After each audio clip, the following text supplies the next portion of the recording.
የፍትህ ሚኒስቴር በሚወጡ ረቂቅ ህጎች ላይ ዜጎች በዲጂታል አሰራር ሀሳባቸውን እንዲሰጡ ያስችላል ያለውን ዲጂታል ስርዓት በትላንትናው ዕለት ይፋ አድርጓል።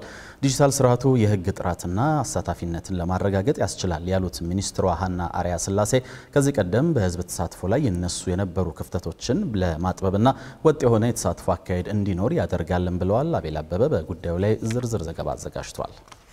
በኢትዮጵያ አዳዲስ ህጎች ሲወጡ ህጎቹን አሳታፊ ለማድረግ በብዛት ሲተገበር የቆየው አካሄድ የሚመለከታቸው ወይንም ባለድርሻ የሚባሉ አካላትን በአዳራሾች በመሰብሰብ ማመካከር ከዛም ማለፍ ካለ ደግሞ በጉዳዩ ላይ ያላቸውን ሐሳብና አስተያየት በጽሁፍ እንዲያስገቡ የማድረግ አካሄድ ነበር። የህዝብ እንደራሴዎች ምክር ቤትም በተለያዩ ቋሚ ኮሚቴዎቹ አማካኝነት ህዝባዊ የምክክር መድረኮችን በማሰናዳትና በመገናኛ ብዙሃን ጭምር ጥሪ በማድረግ ያገባኛል ያሉ ዜጎች በምክር ቤቱ ተገኝተው ሐሳባቸውን እንዲሰጡ ሲያደርግ ቆይቷል። ሆኖም ይህ የህግ አወጣት ሂደት ሁሉንም የህብረተሰብ ክፍል ያለማሳተፍ እንዲሁም በወጥነት የራሱ ስርዓት ኖሮት ያለመተግበር ችግር እንደነበረበትና ይህም የህጎች ጥራት ላይ ጥያቄ ያስነሳ እንደነበር የሚናገረው የፍትህ ሚኒስቴር ይህንን ችግር በመጠኑ ያቃልላል ያለውን የዲጂታል ስርዓት በትላንትናው ዕለት ይፋ አድርጓል። ይህ አዲስ የኤሌክትሮኒክ ምክክር ስርዓት ህግ አመንጭ የሆኑ የመንግስት ተቋማት ረቂቅ ህጎቻቸውን የሚለጥፉበትና ዜጎች ያለምንም ገደብ ኢንተርኔትን በመጠቀም ረቂቅ ህጎቹ ላይ ያላቸውን አስተያየት ከየትም ቦታ ሆነው መስጠት እንዲችሉ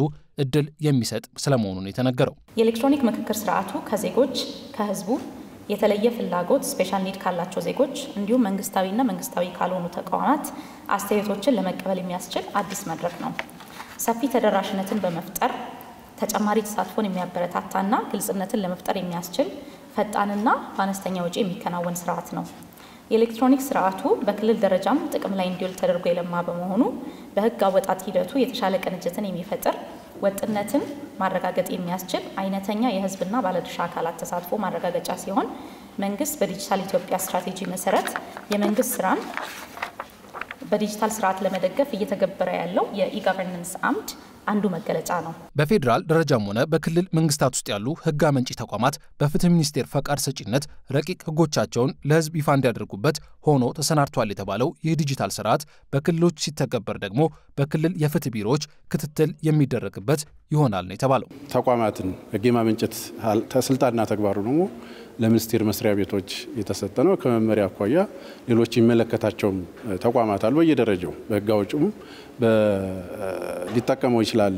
ስርዓቱ ከተሰጠው ስልጣንና ተግባር አኳያ ህግ ተርጓሚውም ህጎችን በማመንጨት ሂደት የራሱ ሚና ስላለው ሊጠቀመው ይችላል። ይሄ ለማንኛውም ለህግ አወጣት ሂደቱ ክፍት የሆነ ስርዓት ነው ማለት ነው። ስለዚህ እንደ ፌዴራል መንግስት አማካሪ የህጎችን ጥራት ከማስጠበቅ አኳያ ሚና እንዳለው ወይም ኃላፊነት እንዳለው ተቋም ፍትህ ሚኒስቴር ተቋማትን በመደገፍና ሂደቱን በመከታተል አይነተኛ ሚና ይኖረዋል ማለት ነው። ወደ ክልል ሲሄድ በክልል ደረጃ የፍትህ ሚኒስቴር በፌዴራል ደረጃ እንደሚሰራው ክልሎችን ደግሞ የመደገፍ ሁኔታው ይኖራል ማለት ነው። ስለዚህ በክልል ደረጃ ክልል ፍትህ ቢሮዎች በዚህ ሂደት ውስጥ አይነተኛ ሚና ይኖራቸዋል።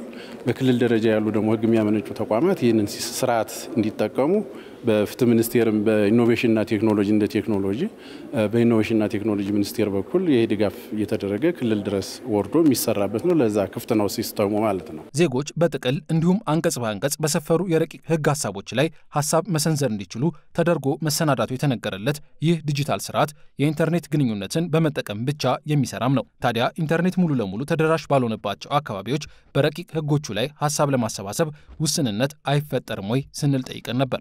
ከኢንተርኔት ጋር የተያዘ ቢሆንም አንድ ያወርደው ወስደው ማስተያየታቸውን አዘጋጅተው ተመልሰው ገብተው መላክም ይችላሉ ማለት ነው። ስለዚህ ያንንም ታሳቢ ያደረገ ነው። ዞሮ ዞሮ እንደ ተቋማት ለህዝብ ረቂቅ ህጎችን ተደራሽ ለማድረግ የኢንተርኔት ስርዓቱን ይጠቀማሉ። እንደዚህ ጋር ደግሞ ገብቶ አስተያየት ለመስጠት አንድም ረቂቅ ህጉን አውርዶ ወስዶ አስተያየታቸውን ማዘጋጀት ይችላሉ። ከዛ ባለፈው ደግሞ ገብተው ሲስተሙ ወይም ስርዓቱ ላይ አስተያየታቸውን አንቀጽ በአንቀጽ ጠቅላላ አስተያየትም መስጠት ይችላሉ ማለት ነው። በዚሁ ይፋ ማድረጊያ መሰናዶ ላይ የተገኙት የህዝብ እንደራሴዎች ምክር ቤት አፈ ጉባኤ ታገሰ ጫፎ በበኩላቸው ይህ በአውሮፓ ህብረትና ጂአይዜድ አጋርነት የተዘጋጀው ዲጂታል የምክክር መድረክ የዜጎችን የተሳታፊነት መጠን ከማሳደግ አንጻር ጉልህ ድርሻ እንደሚኖረው ጠቅሰው ህግ አመንጪ ተቋማት የዚሁ ስርዓት አካል እንዲሆኑ አሳስበዋል። ካለው ፋይዳ አንጻር በተለያዩ ጉዳዮች ላይ ህጎችን የሚያዘጋጁ የመንግስት ተቋማት በተዘጋጀው ስርዓት አማካኝነት በረቂቅ ህጎቹ ላይ ዜጎች እንዲሳተፉ ማድረግና በአግባቡ ስራ ላይ ማዋል ይጠበቅባቸዋል።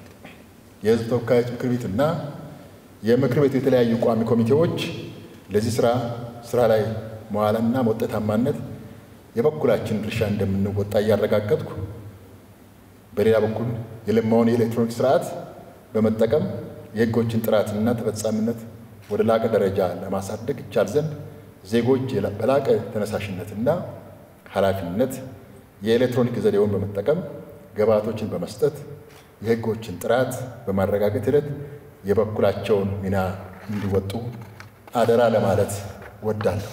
በዚሁ ጊዜ ይህ የዲጂታል ስርዓት ሕግ አመንጭ የሆኑ የፌዴራልና የክልል ተቋማት ብቻ ሳይሆኑ የሕዝብ እንደራሴዎች ምክር ቤትና በስሩ ያሉ ሁሉም ቋሚ ኮሚቴዎች የሕዝብ አስተያየትን በዲጂታል መንገድ እንዲያሰባስቡበት ሆኖ ተሰናድተዋል የተባለ ሲሆን በዚህ ስርዓት ተጠቅመው ሀሳብ ያላሰባሰቡ ተቋማትም በምክር ቤቱ ተሳትፎን በመገደብ ሊገመገሙ እንደሚገባና ስርዓቱም ይህንን ሪፖርት እንዲያደርግ ሆኖ መዘጋጀቱ ተነግሯል።